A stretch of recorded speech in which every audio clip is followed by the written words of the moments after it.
Pawn Stars, the famous gold and silver pawn shop chain, is in trouble right now. Lawsuits, internal accusations, and money problems have brought the chain to the edge of bankruptcy. But what really stands out is the huge collection of items that used to be on display but have been quietly left behind. Now, investigators are asking the big question: why weren't those valuable items taken away? Is there a secret behind them that could change the whole story? Pawn Stars, as everyone knows, it is in the middle of an unprecedented crisis. Rick Big Hose Harrison's son, Corey Harrison, is serving a life sentence and is stuck in a nightmare while in prison. Meanwhile, family feuds that have been building for years are finally coming to a head and threaten to destroy everything the Harrison family has worked so hard to build over generations. It all began with a normal financial audit that was done when there were signs of problems with the store's cash flow.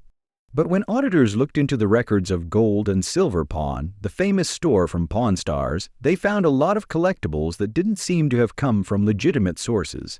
This raised serious questions about how honest the Harrison family's business is. Gold and Silver Pawn used to be a famous place in Las Vegas where millions of tourists went every year to see Rick Harrison, his son Corey, and his happy assistant Austin Chumlee Russell. But now that TV fame is being overshadowed by a widening scandal, many of the thousands of items in the store are thought to not have the right paperwork and may have even been bought without going through the right legal channels. This is a very sad event for the Harrison family because Adam Harrison Rick's private son, died of a drug overdose in January 2025. The loss has shocked the Las Vegas community, which has strong ties to the Harrison family. Rick was devastated. A person familiar with the situation said that losing his son was the first time he had ever felt like he had failed at life. As investigators continued to look through the store's huge inventory, which had grown to accommodate the show's many fans, they started to notice a pattern with a number of historical artifacts and antiques. Some had unclear paperwork, while others matched theft reports from other states. For example, there were Civil War artifacts with unclear paperwork, and investigators thought that some of the items may have been taken from protected areas. Natalie Rodriguez, a former FBI art crime expert, said, "We're talking about thousands of artifacts that have been collected over decades. Many of them date back to before the show, when there wasn't as much proof and documentation of provenance. It's hard to tell what's real and what's not." Notably, investigators found several Native American artifacts that are strictly protected by the Native American Graves Protection and Repatriation Act (NAGPRA). The investigation became even more serious when it became clear where these artifacts came from legally. Music: the investigation is still going on, and all eyes are on Austin Chumlee Russell, a popular character on the hit TV show Pawn Stars. In 2016, Russell got into a lot of legal trouble when police searched his home after an initial report of sexual assault, even though he wasn't charged. The search turned up illegal drugs and unregistered weapons. The case ended with Russell being sentenced to probation. Russell admitted to having weapons and drugs and was given 3 years of probation as a punishment. Since then, he has worked to rebuild his life and reputation. His lawyer, Martin Cohen, says Russell had nothing to do with the controversial purchases that are being investigated. Most of the items in question were bought before Russell had any authority in the store. As an employee who did not buy anything, Chumlee is said to have fully cooperated with authorities in the ongoing investigation. Rick Harrison, who is being investigated, is facing the biggest problem of his career and life. He has said many times on the show that his father Richard Old Man Harrison taught him everything he knows about the business. Rick has always stressed that knowledge and care are the two most important things in the antiques business. When Old Man died in 2018, after a long battle with Parkinson's disease, Rick took over all of his family's responsibilities. A former producer who worked with the show for 7 seasons, People, who knew the old man, said he was always strict but fair. It would hurt him to see the legacy he built being questioned like today. The person said, "In fact, the things he once proudly gave to future generations are now being looked at by authorities, from questionable historical artifacts to things that allegedly break preservation laws." The investigation has also reached the financial world, where a team of forensic accountants is looking at the web of businesses Harrison's built on the success of Pawn Stars. Authorities are looking into signs of strange spending and unclear cash flow in a number of Las Vegas businesses, including Rick's Roland Smoke BBQ, the Viper Room Bar that Corey ran, and a number of companies that ran other businesses. Corey Big Hose Harrison, who was trained to run the store as a teenager, now finds his future in danger. The episodes that used to show his journey from a rebellious teen to an adult man are now overshadowed by the investigation. A close friend said, "Corey has tried to stay positive and support his father, but he still hasn't recovered from the shock of losing his older brother Adam Harrison earlier this year." Adam was a private son who avoided the spotlight and TV. He died of an overdose at the age of 39 after a long battle with addiction. Adam was always a big part of the family's life, and his death not only devastated Rick, but also brought attention to the opioid crisis that kills thousands of people every year. Rick Harrison said, "You will always be in my heart. I love you, Adam." He also used his voice and fame to bring attention to the dangers of the opioid epidemic, which has quietly torn apart many families, including his own.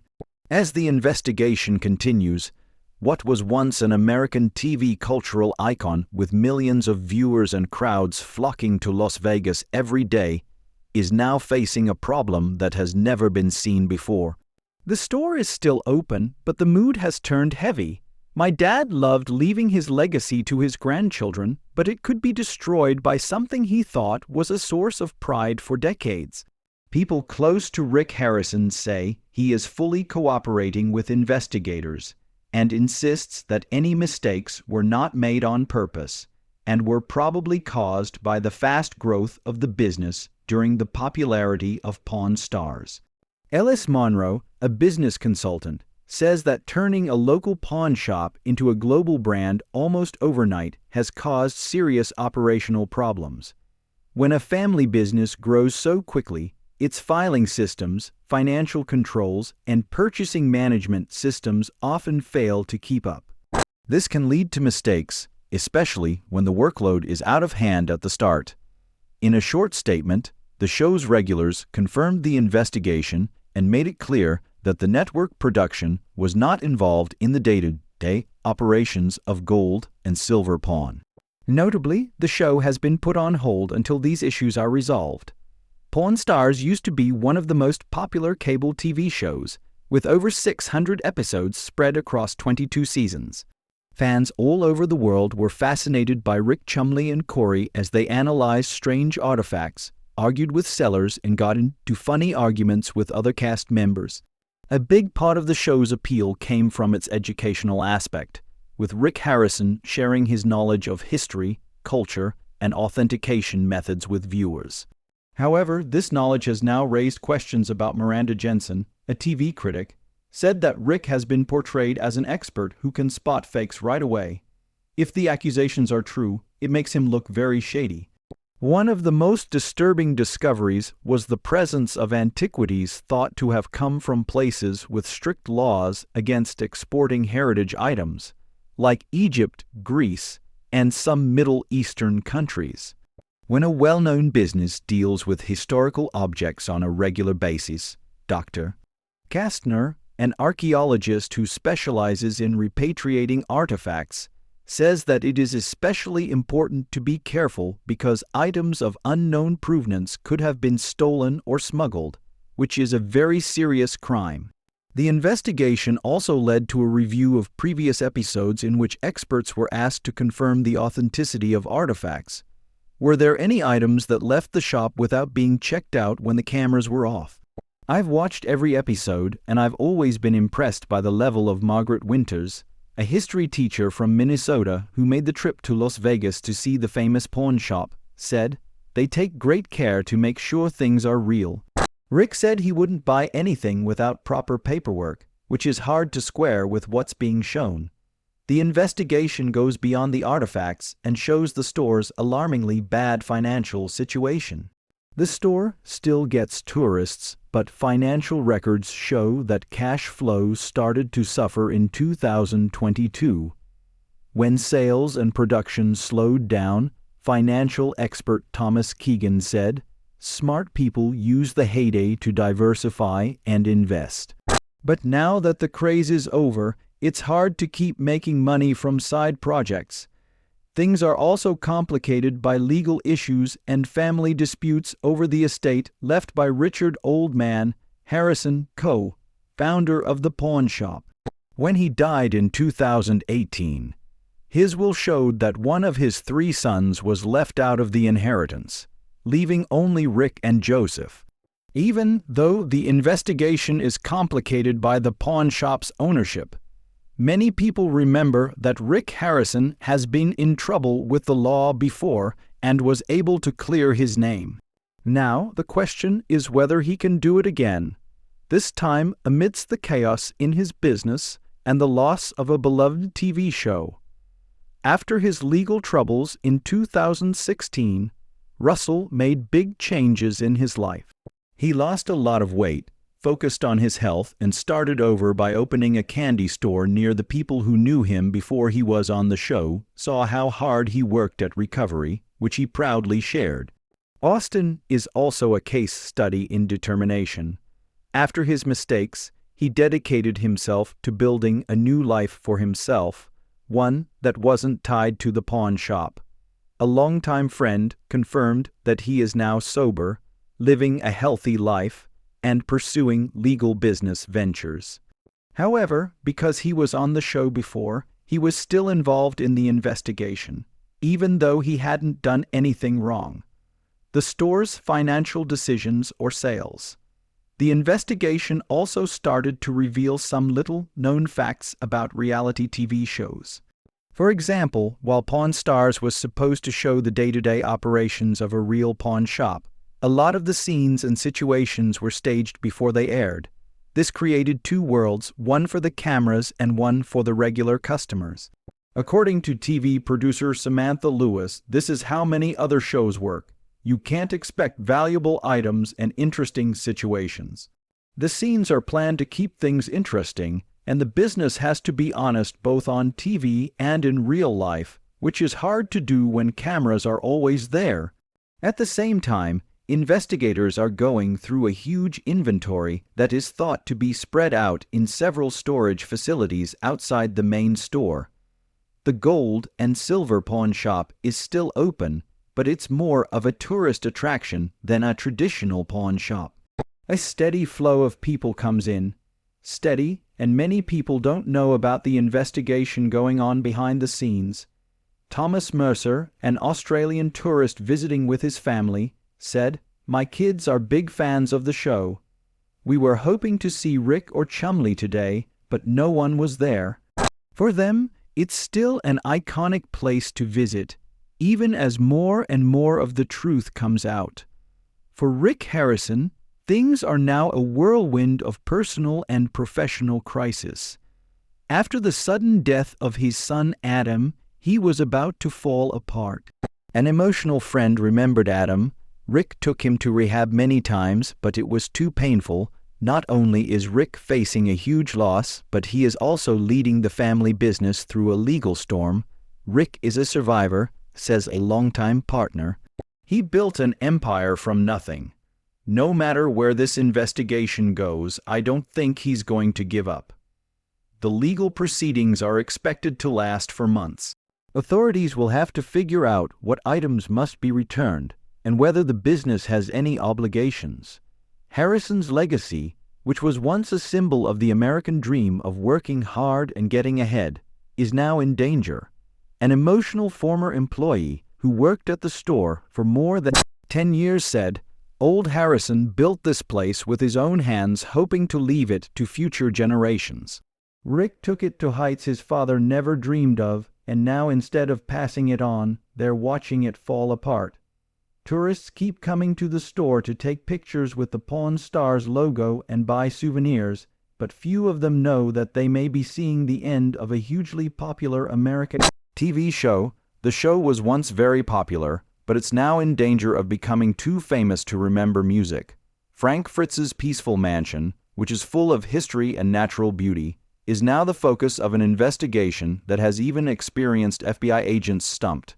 When agents were sent to the huge Iowa estate in early March 2025, they had no idea what was going on. Fritz, a former star of American Pickers, bought the farmhouse in rural Davenport in 2013 to create a private and quiet space away from the noise and chaos of the city. The 20-acre property next to the Mississippi River Valley drew him in with its natural beauty and historical value. After years of renovations, the house was turned into a home that blends classic and modern architecture, reflecting Fritz's love for both. Fritz's peaceful life slowly became more private after he left the show American Pickers in 2020. After having a stroke in 2022, he became even more hidden from the public, living alone at his estate. Vintage motorcycles and other memorabilia kept coming to the estate, but most of Fritz's friends and neighbors rarely saw him. In early 2025, Fritz's close friend James Kenworth became worried when he couldn't reach him. When Kenworth didn't hear back, he asked local authorities to check on Fritz's welfare. On March 5, 2025, Scott County Police went to his house and found a strange scene. The house was intact and showed no signs of disturbance, but Fritz had suddenly disappeared. There was no sign of him in the house, but all of his personal belongings, including his wallet and keys, were left behind. Thinking that something was wrong, local authorities called the FBI for help. Federal agents did a full search but found no trace. FBI forensic experts found a strange pattern in the library's new wood flooring. Thermal imaging showed a change in temperature under a section of the newly installed flooring, which suggested there was a void underneath. On March 9, 2025, FBI technicians started removing the wood planks in the library in hopes of finding a hidden room or secret storage area. What they found, however, shocked them. Not a treasure or valuable document as they thought, but a dark secret. It was a discovery that shocked everyone. FBI agents found a shocking hidden secret under the floorboards of the idyllic Iowa mansion where Frank Fritz used to live. In a hidden room measuring about 15 square feet that could only be reached by a secret ladder, everything had been carefully designed to avoid being found, from soundproofing to discrete layers of wall space. What the investigators found in the room was much more than they could have imagined. Instead of the antiques or valuables that one might expect from a collector like Fritz, they found thousands of documents, some of which were decades old, and dozens of neatly organized leather-bound diaries with carefully dated notes. One wall was covered with photos and newspaper clippings that were all linked together by red string, making a web that seemed to be related to an ongoing investigation that Fritz had been conducting in secret. FBI Special Agent Meredith Carver ordered that the crime scene be sealed and a security perimeter be set up around the property. Document analysts and behavioral experts from FBI headquarters were called in right away. They rushed to the scene of the crime to help, but what they found shocked them. Fritz had kept detailed records of a string of unsolved crimes in the Midwest that he thought were connected. Fritz's childhood diaries showed that the disappearance of a childhood friend sparked his own investigation. Over the years, he used his antiques hunting trips to visit crime scenes and talk to witnesses while pretending to be a collector.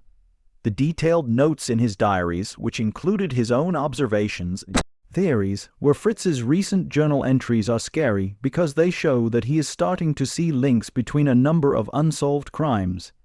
He thinks that these crimes may be connected to a group of antique dealers and collectors using their businesses to hide illegal activities.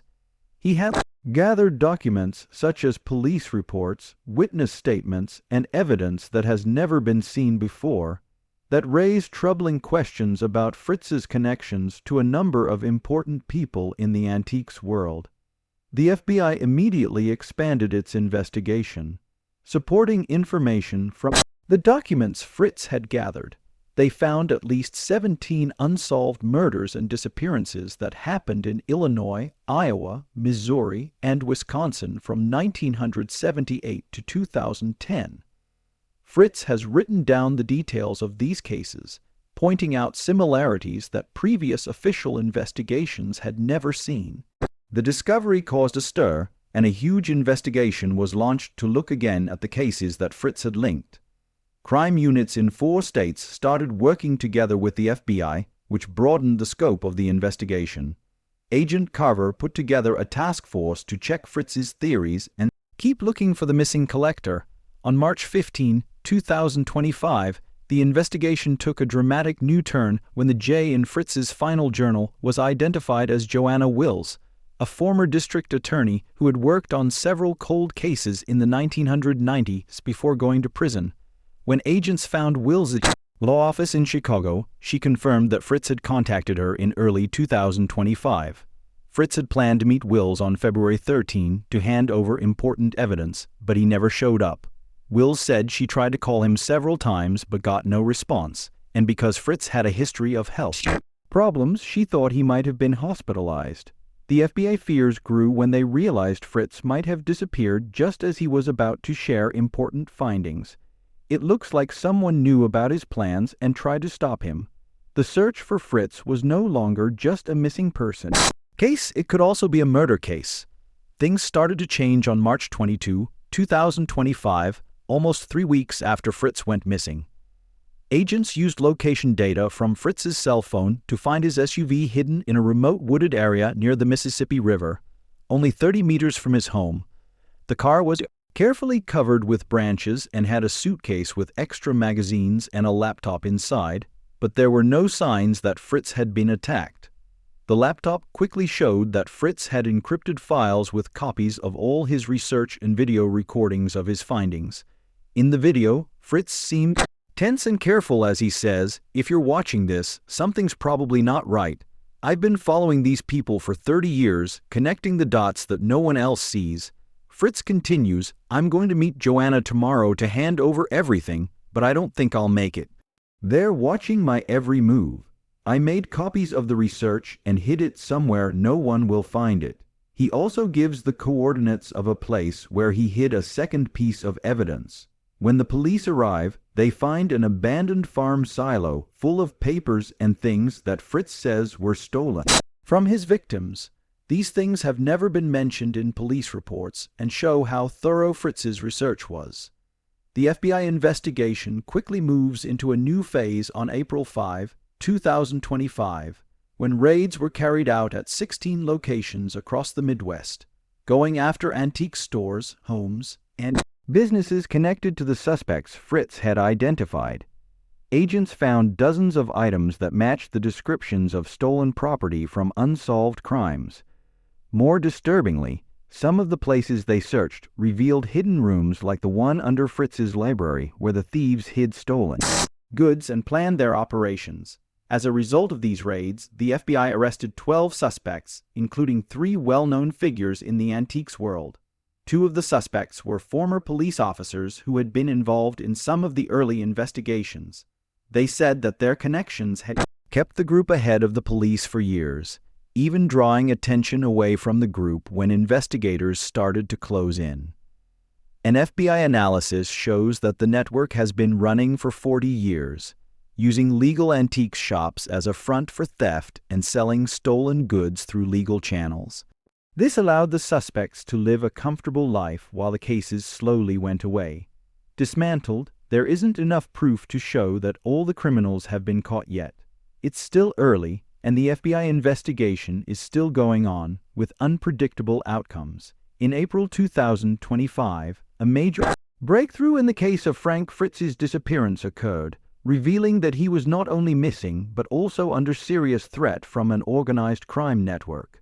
A motorcycle mechanic in northern Minnesota called the FBI after recognizing a man going by a fake name.